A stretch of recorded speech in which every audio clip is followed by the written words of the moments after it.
మనిద్దరి పేర్లు ఇసుకలో రాసుకున్నాము, చెత్త పైన రాసుకున్నాము, బండ పైన రాసుకున్నాము. మనిద్దరి పేర్లు నా గుండె పైన కూడా పచ్చపొట్టు పొడిపించుకున్నాను. అలాగే మనిద్దరి పేర్లు పెళ్లి కార్డులో శ్రీలాస వరుడు అని మనిద్దరి పేర్లు పడతాయిలు అనుకున్నాము. మన ఆశ ఆవిరైంది. అందరూ ఏకమై మనిద్దరిని ఏకం చేస్తారులే అనుకున్నాము. అందరూ ఏకమై మనిద్దరిని విడదీశారు. మన పెద్దోళ్ళు పేరుకే పెద్దోళ్ళు, కానీ వ్యతిరేకంగా ఆలోచించలేకపోయారు.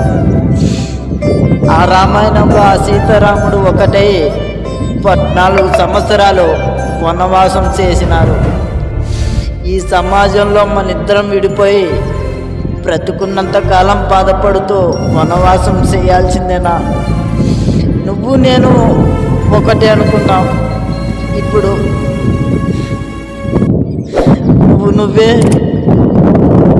నేను నేనేనా?